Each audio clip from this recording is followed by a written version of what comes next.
Nobody found any bodies. Not one. An entire city, streets, buildings, storage rooms, shelves still stacked with food and tools and the most valuable objects its people owned, completely intact. And not a single human being anywhere inside it. No graves. No bones. No ash. No weapons. No evidence of fire or earthquake or disease. Just silence. Just objects sitting exactly where someone placed them, waiting for hands that never came back. This happened. This is real. And the people who discovered it have spent the last 60 years quietly unable to explain it. To understand what you are about to hear, you have to go back to 1200 BC. Not to one city, not to one empire, but to an entire world. A connected, thriving, sophisticated world that collapsed all at once. Historians have a name for what happened. They call it the Late Bronze Age collapse. And it is, without any exaggeration, the single most catastrophic civilizational event in all of recorded human history. Most people have never heard of it. In less than 50 years, somewhere between 1200 and 1150 BC, almost every major civilization on Earth disappeared simultaneously. The Hittite Empire, erased so completely that for 2,000 years after their collapse, the world had no idea they had ever existed. Their capital city sat buried under a Turkish hillside and nobody even knew to look for it. Mycenaean Greece, gone. The culture that built the great palaces, that gave us the legend of Troy, that had been writing and trading and constructing monumental architecture for centuries, simply stopped. Egypt, nearly destroyed. The greatest empire the ancient world had ever produced lost so much of itself, so quickly, that it spent the rest of its history in slow decline and never recovered. Across the entire eastern Mediterranean, Cyprus, the Levant, Anatolia, the Aegean coast, city after city was burned, collapsed, or simply abandoned within the same generation. Not the same century. The same generation. And the question that has haunted historians ever since is the same one you are probably already asking. What could possibly do that? The first answer historians reached for was invasion. Egyptian records from the time of Ramesses III describe a group called the Sea Peoples, warriors who came across the water, destroyed everything in their path, and then disappeared back into history without leaving a clear origin. For a long time, scholars believed this was the answer. A violent wave of migrants and raiders who tore through the Bronze Age world like fire through dry wood. But the geography does not cooperate. According to Egypt's own records, the Sea Peoples came from the west. Yet destruction layers from exactly this same period appear in cities deep in the interior of Anatolia, hundreds of miles from any coastline, in places no seaborne army could have reached in the same time frame. The invasion theory cannot account for what happened to all of them. So researchers looked elsewhere. And what they found was far more disturbing. In 2013, a research team led by a scientist named Brandon Drake published findings that changed how scholars think about this entire period.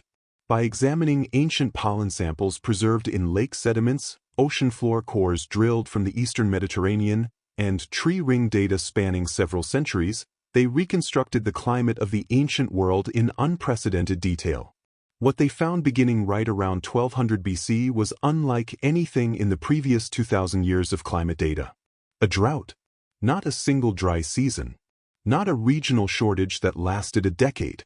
A systematic, sustained collapse of rainfall across the entire eastern Mediterranean that continued, in some areas, for more than a century.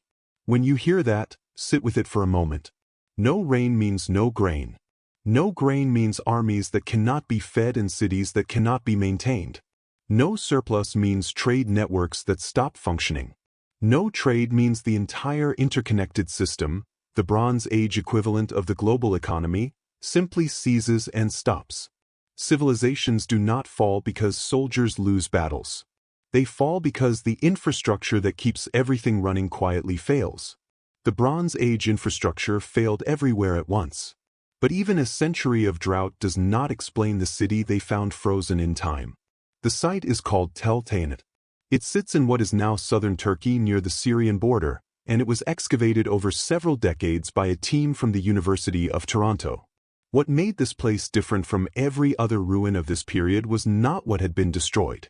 It was what had been left perfectly intact. Buildings standing. Objects in place. Ceramic vessels still arranged on shelves in the exact positions someone had put them. In one large structure the researchers believe was a palace or administrative center, they found a collection of carved ivory objects that represented some of the finest craftsmanship produced anywhere in the ancient world, sitting in a room. Not hidden underground. Not buried for protection. Not scattered by looters who came through after everyone left. Just placed there, carefully, as if the person who owned them stepped out to check on something and expected to return. Researchers have a technical term for this kind of abandonment. They call it structured deposition. It means the objects were not dropped in panic. They were placed with intention, with deliberateness, by someone who fully believed they were coming back. They never did. And nobody has ever found where they went. There are no mass graves at Tell Tayinat. No epidemic evidence. No sign of violent death. The people of this city left in an organized way, placed their most valuable possessions carefully on shelves, and walked out the door for the last time. In 2017, researchers working through the ruins of Ugarit, another Syrian city destroyed in this same period, translated a set of clay tablets that had been baked and preserved but never actually delivered. Emergency letters.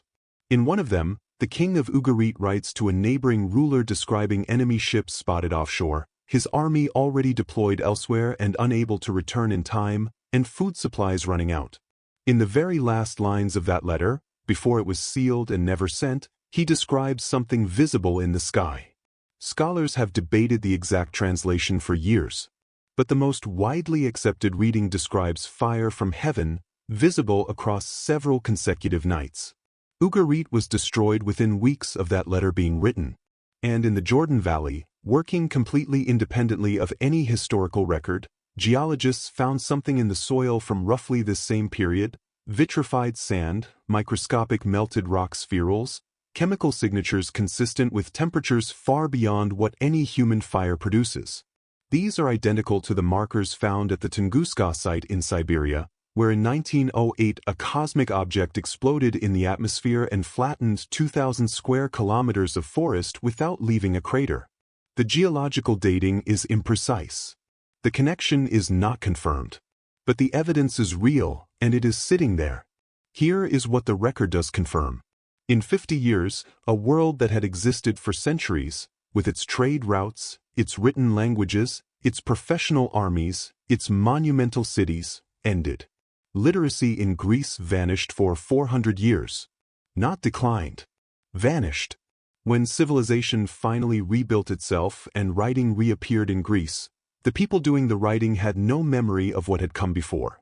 The Hittites were erased so completely that when their capital was rediscovered in 1906, serious historians initially refused to believe a civilization of that scale had ever been real.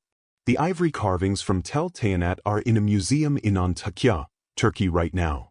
The people who placed them on those shelves have no descendants who know their name, no culture that remembers their language, no record that survived of what their lives were like or what they were thinking the last morning they walked out of that room. Whatever ended their world, drought or raiders or fire from the sky, or simply the weight of a system too complex and too fragile to absorb every crisis at once, it arrived faster than anyone prepared for and left less behind than anyone should have thought possible. We have built something far more interconnected, far more complex, and far more dependent on everything working at once than anything the Bronze Age ever produced. The shelves at Tell Tayinat are still there. The ivory is still arranged exactly as someone left it. And the question of what made an entire civilization simply stop, that question has not been answered.